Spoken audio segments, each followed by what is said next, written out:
जय श्री कृष्ण। इस चैनल पर उपस्थित सभी विद्वान सब्सक्राइबर बंधु एवं प्यारे भक्तगण, श्रोतागण एवं सभी दर्शकगण, आप सभी लोगों का एक बार इस चैनल पर फिर से स्वागत एवं अभिनंदन है।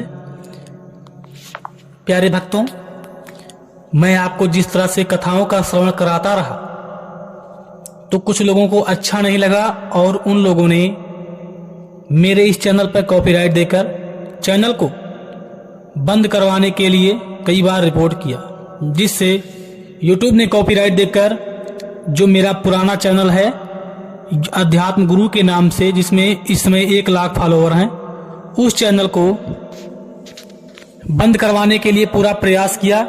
तो चैनल 2-3 दिन में बंद हो जाएगा। इसलिए मैंने सोचा कि आप सभी भक्तगणों को ऐसे ही कथाओं का श्रवण कराता रहूं, इसलिए मैंने नया चैनल बना लिया है। और जिस वीडियो को आप इस समय देख रहे हैं, ये नए चैनल पर ही देख रहे हैं। इस चैनल को आप लोग सब्सक्राइब कर लें ताकि आप लोग कथाओं से वंचित न रहें। और मेरा तो यही मानना है कि मैं हमेशा आप लोगों के लिए भगवान भक्ति में लीन रहता हूं और भगवत भजन के लिए मैं हमेशा आप लोग जो भी वीडियो बनाता हूं उसको पूरे प्रमाण के साथ बनाता हूं। मैं किताब का फोटो आपके सामने लगा देता हूं, आप पढ़ लेना। आज की कथा है कि कालिया नाग जो था वो किसके भय से यमुना में जाकर छिपा था। क्या कारण था कि कालिया नाग यमुना में जाकर छुप गया था। प्यारे भक्तों, हम कथा शुरू करते हैं। आपका बहुत समय नहीं लेंगे, बस आपसे जो निवेदन करना था मैंने कह दिया। प्यारे भक्तों, हम इस कथा को सुना रहे हैं। इस किताब का नाम है, भगवान श्री कृष्ण जी की किताब है जो आपको हम सुना रहे हैं, और इस कथा का नाम है श्रीमद् भागवत महापुराण, जिससे मैं आपको सुना रहा हूं। संस्कृत के इस श्लोक से हम शुरू करते हैं। दीपे रमण के ब्राह्मण सर्पन्यान बिना कथम एतम ने ब्रूहि सकलम कालिया भवद्यमयम। दोस्तों, राजा बहुलासु ने पूछा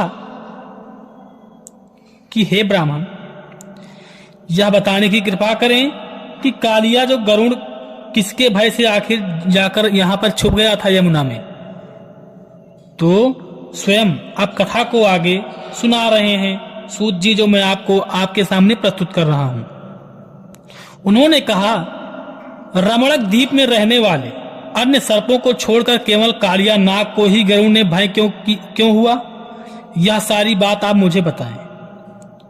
तब श्री नारद जी ने कहा कि राजन, रमणक द्वीप में नागों का विनाश करने वाले गरुड़ प्रतिदिन जाकर बहुत से नागों का संहार करते थे। अतः एक दिन भय से व्याकुल हुए वहां के सर्पों ने द्वीप में पहुंचे हुए क्षोभ रहित गरुड़ से इस प्रकार कहा कि हे गुरुत्मन, तुम्हें नमस्कार है। तुम साक्षात भगवान विष्णु के वाहन हो। जब इस प्रकार हम सर्पों को खाते रहोगे तो हमारा जीवन कैसे सुरक्षित रहेगा।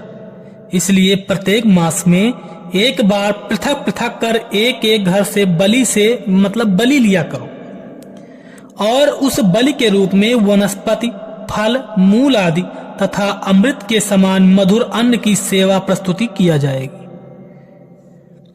यह सब विधान के अनुसार तुम शीघ्र स्वीकार करो। तब गरुड़ जी बोले, आप लोग एक घर से एक नाग की बलि प्रतिदिन दिया करें, अन्यथा सर्प के बिना दूसरी वस्तुओं की बलि से मैं कैसे पेट भर सकूंगा। वह तो मेरे लिए पान के बीड़े के तुल्य होगी। तब नारद जी कहते हैं, हे राजन बहुलासु, उनके ऐसा कहने पर सब सर्पों ने आत्मरक्षा के लिए एक एक करके उन महात्मा गरुड़ के लिए नित्य दिव्य बलि देना आरंभ किया। हे नरेश्वर, जब कालिया के घर बलि मिलने का अवसर आया तब उसने गरुड़ को दी जाने वाली बलि सारी वस्तुएं बलपूर्वक स्वयं ही भक्षण कर ली। उस समय प्रचंड पराक्रमी गरुड़ बड़े रोष में भरकर आए। आते ही उन्होंने कालिया नाग के ऊपर अपने पंजे से प्रहार किया। गरुड़ के उस पाद प्रहार से कालिया मूर्छित हो गया फिर उठकर लंबी सांस लेते और जिह्वाओं से मुंह चाटते हुए नागों में श्रेष्ठ बलवान कालिया ने अपने 100 फण फैला दिए और विषैले दांतों से गरुड़ को वेगपूर्वक डस लिया। तब दिव्य वाहन गरुड़ ने चोंच में पकड़कर पृथ्वी पर पटक दिया और पंखों से बारंबार पीटना आरंभ किया। गरुड़ की चोंच से निकलकर सर्प ने उनके दोनों पंजों को आवेष्टित कर लिया और बारंबार फुंकार करते हुए उनकी पंखों को खींचने और आरंभ किया खींचना। उस समय उनकी पंखों से 2 पक्षी उत्पन्न हुए, नीलकंठ और मयूर। मिथिलेश्वर अश्विन शुक्ला दशमी को उन पक्षियों का दर्शन पवित्र एवं संपूर्ण मनोवांछित फलों का देने वाला माना गया है। और इस तरह प्यारे भक्तों, गरुड़ ने कालिया को बहुत तरीके से उनको मारना शुरू किया। संस्कृत में श्लोक भी लिखा हुआ है, कुपितो गरुण्डस्तम वैनीत्वा तुंडेन कालियम निपात्य भूम्याम सहसा तत्तुनुम विचकर्षम हाहा। रोष से भरे हुए गरुड़ ने पुनः कालिया को चोंच से पकड़कर पृथ्वी पर पटक दिया और सहसा वे उसके शरीर को घसीटने लगे। तब भय से विह्वल हुआ कालिया गरुड़ की चोंच से छूटकर भागा और प्रचंड पराक्रमी पक्षीराज गरुड़ भी सहसा उनका पीछा करने लगे। 7 द्वीपों, 7 खंडों और 7 समुद्र तथा जहां जहां गया वहां वहां उसने गरुड़ को पीछा करते हुए देखा।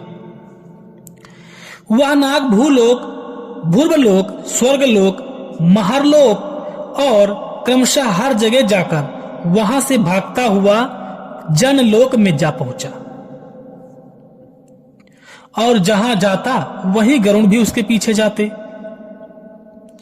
इसलिए वह पुनः नीचे नीचे लोकों में क्रमशः गया, किंतु श्री कृष्ण भगवान,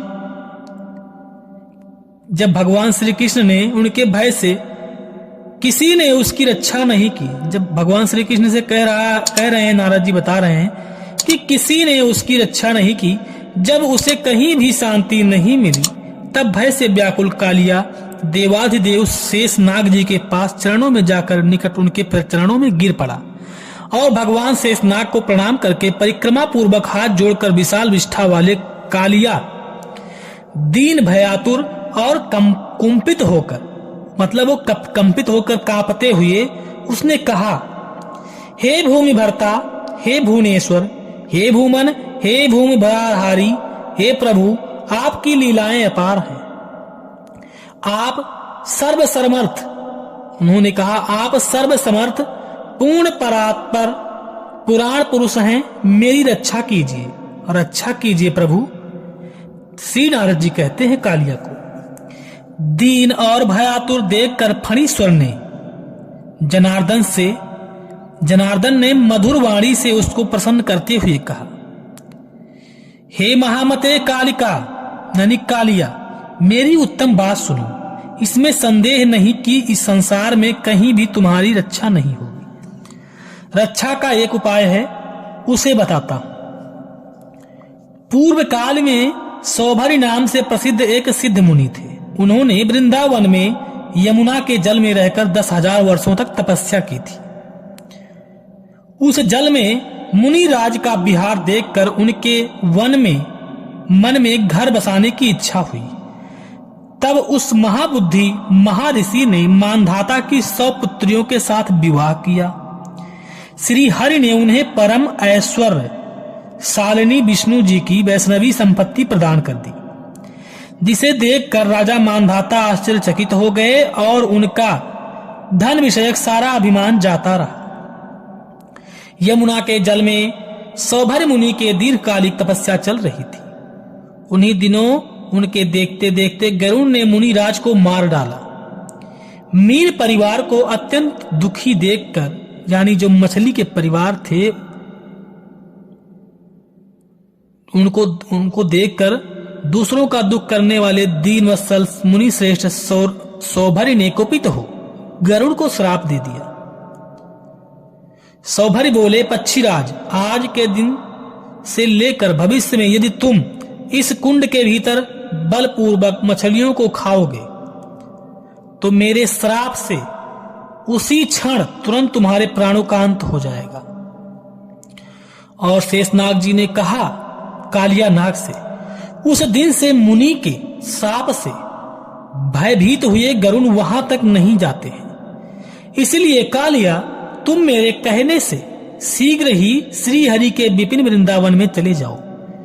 वहां यमुना में निर्भय होकर अपना निवास नियत कर लो। वहां कभी तुम्हें गरुड़ से भय नहीं होगा। और हे राजन, नारद जी कहते हैं, शेषनाग के यूं कहने पर भयभीत कालिया अपनी स्त्री और बालकों के साथ कालिंदी नदी में निवास करने लगा, यानी वही यमुना नदी में निवास करने लगा। और इस तरह से यमुना से श्री कृष्ण जी ने कालिया को नागमर्दन किया था। प्यारे भक्तों, ये थी कथा कालिया नाग की कि कालिया नाग किस भय से यमुना की जल में छुपकर रहता था और भगवान श्री कृष्ण ने कालिया नाग को नाथा था। प्यारे भक्तों, अगर यह कथा आपको अच्छी लगी हो तो वीडियो को लाइक कीजिए और चैनल पर नए हैं तो चैनल को सब्सक्राइब कीजिए।